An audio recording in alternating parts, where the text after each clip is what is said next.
Most important topic की series में आपका स्वागत है। आज का टॉपिक जो है इशू ऑफ डिवेंचर के अंदर आता है आपका topic consideration other than cash में वेंडर वाला टॉपिक। ठीक है, वेंडर वाला टॉपिक इतना इंपॉर्टेंट है, 3 स्टार टॉपिक है आप। ठीक है, मस्ट डू क्वेश्चन है। ठीक है, आएगा ही आएगा, चांसेस बहुत ज़्यादा हैं। ठीक है, तो इसके ऊपर हमारा वीडियो आज का। तो स्टार्ट करते हैं टॉपिक ना। जो टॉपिक आपका वेंडर के अंदर आता है, ठीक है, इशू ऑफ डिवेंचर के चैप्टर के अंदर, इसमें क्या होता है बेसिक हमारे पास 2 केसेस होते हैं। ठीक है, 2 केसेस हमारे पास होते हैं। पहला केस हमारे पास क्या बता रखा है यहाँ पे कि जो हमने परचेज़ किया है वो क्या है, बस असेट परचेज़ कर रखा है। ठीक है, सेकंड केस हमारे पास क्या है, ऑन परचेज ऑफ बिजनेस। तो असेट वाले केस में और बिजनेस वाले केस में डिफरेंस क्या है, असेट पे बस आपके पास पर्टिकुलर कोई असेट आएगी या फिर आपके पास 1 से 2 असेट आ सकते हैं, मतलब ओनली असेट। लेकिन जब बिज़नेस परचेज़ करते हैं तो बिज़नेस में आपके पास असेट जो आती है, असेट के साथ साथ आपके पास क्या आ सकती है, लायबिलिटी भी आ सकती है साथ में ना, क्योंकि बिज़नेस है।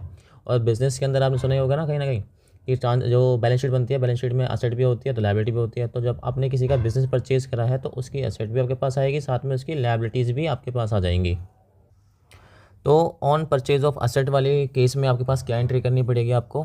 अब देखो असेट आ रही है, असेट क्या आती है, अगर आपके पास रियल केस में कुछ आता है, ठीक है, तो आप डेबिट करते हो, या फिर कह सकते हो असेट अगर इंक्रीज़ हो रही है तो आपसे डेबिट करोगे, तो सन्ड्री एसेट्स अकाउंट डेबिट हमने कर दिया।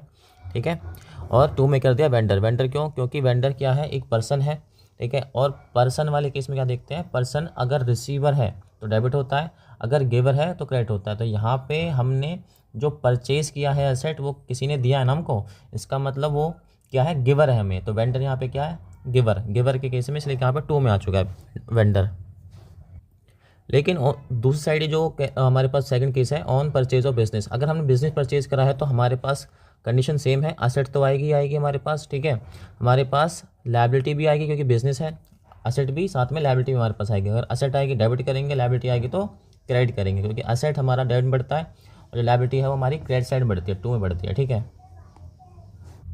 बट इस टॉपिक में कहीं ना कहीं क्या दिख रहा है आपको कि असेट हमारे पास आई है, लायबिलिटी हमारे पास आई है, और कुछ जो अमाउंट हमें वेंडर को पे करना होगा, इनके बीच की एंट्री कर समय हम कंपैरिजन करते हैं कि क्या हमारे को इससे फ़ायदा हो रहा है कि नुकसान हो रहा है। तो अगर कॉमन एंट्री करने के बाद sundry assets account debit to sundry liability और टू वेंडर करने के बाद अगर हमने ये देखा कि एंट्री के अंदर अगर हमारा डेबिट साइड, एंट्री के अंदर अगर हमारा डेबिट साइड लेस देन है क्रेडिट साइड से, इसका मतलब डेबिट असेट साइड जो है वो हमारा लेस देन है लायबिलिटी साइड से। ठीक है, तो कहीं ना कहीं हमें क्या होगा, लॉस हो। तो लॉस वाले केस में जो हम एक्स्ट्रा पेमेंट पे कर रहे हैं, ठीक है, वो हमारी क्या मान जाएगी, गुडविल मान जाएगी। और गुडविल आपकी डेबिट में, या फिर कह सकते हो लॉस आपका कहाँ पे, डेबिट में आता है, इसलिए गुडविल अकाउंट यहाँ पे हम यूज़ करते हैं। ठीक है, एक्सेस अमाउंट पे करने के लिए जो हमें एक्स्ट्रा पे करना पड़ेगा। लेकिन उसके अपोजिट अगर हमारा डेबिट साइड ज़्यादा आता है क्रेडिट साइड से, इसका मतलब हमारी इनकम मतलब यहाँ पे इनकम कह सकते हैं, यहाँ पे कह सकते हैं हमारी एसेट साइड कहीं ना कहीं ज़्यादा है। ठीक है, लायबिलिटी साइड से। तो एसेट अगर हमारी ज़्यादा है, इसका मतलब हमें क्या हो रहा होगा, गेन हो रहा होगा, मतलब हमारे पास एसेट ज़्यादा आ रहा है। ठीक है, और लायबिलिटी कहीं ना कहीं कंपेरिजन में कम है एसेट से, तो इसका मतलब क्या हो गया, हमें गेन का मतलब यहाँ पे कौन सी एंट्री करनी है आपको, टू कैपिटल रिजर्व बनाना है। ठीक है, अकाउंट क्रिएट करना है, तो बहुत इंपॉर्टेंट एंट्री है ऑन परचेज ऑफ बिजनेस पे ध्यान रखना। वेंडर में केस कोई सा भी हो, ठीक है, चाहे परचेज ऑफ असेट्स का हो या परचेज ऑफ बिजनेस का हो, सेकंड एंट्री कहीं ना कहीं सेम रहती है दोनों में। सेकंड एंट्री क्या रहेगी, बिल्कुल सेम रहेगी, क्योंकि कहीं ना कहीं हमें वेंडर को पे करना पड़ेगा। पर पेमेंट हम कैसे करेंगे, इशू ऑफ डिवेंचर करके। ठीक है, ध्यान रखना ये। इसका मतलब चाहे आपका परचेज ऑफ असेट्स हो, ठीक है, परचेज ऑफ बिजनेस हो, वेंडर वाले केस में आप सेकंड वाली एंट्री तो कॉमन ही करते हो, सेम होती है मतलब। ठीक है, तो वेंडर जिसको जो आपकी लायबिलिटी थी उसको अगर आप पे ऑफ करोगे तो क्या डेबिट हो जाएगा, क्या कर देंगे, रिवर्स कर देंगे, तो वेंडर अकाउंट डेबिट हो गया। ठीक है, और 2 में क्या से दे रहे हो आप, उससे हम इशू कर रहे हैं डिवेंचर, तो 2 में क्या आ गया, परसेंटेज डिवेंचर अकाउंट। ठीक है, अब इसमें ध्यान क्या रखना है कि कभी कभी क्या बोला होता है कि आप जो इशू कर रहे हो आप डिस्काउंट पे कर रहे हो। ठीक है, अगर डिस्काउंट पे कर रहे हो इसका मतलब लॉस है। ठीक है, आप सामान ज़्यादा दे रहे हो पर आपको पैसे कमाने का कहीं ना कहीं यही चीज़ है। तो उस केस में क्या होगा, डिस्काउंट आपके पास क्या हो जाएगा, लॉस्ट मान करके उसे क्या करना है, डेबिट कर देना है। लेकिन अगर किसी केस में ये कह रखा है कि आपने जो इशू करा है वो करा है प्रीमियम पे, इसका मतलब जो उसकी फेस वैल्यू है कंपैरिजन में उससे आप कहीं ना कहीं ज़्यादा की वैल्यू लगा रहे हो।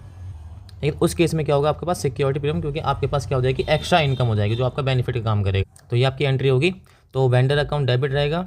ठीक है, डिस्काउंट अगर है कुछ तो डेबिट हो जाएगा discount on issue of debenture account करके, और डिवेंचर आप तो इशू कर रही हो तो 2 में क्या आएगा परसेंटेज डिवेंचर अकाउंट। और अगर आपने एक्स्ट्रा अगर आपने करा है प्रीमियम पे इशू तो क्या आएगा बट, तो आपके पास आएगा सिक्योरिटी प्रीमियम अकाउंट। ध्यान रखना, बहुत इंपॉर्टेंट टॉपिक है।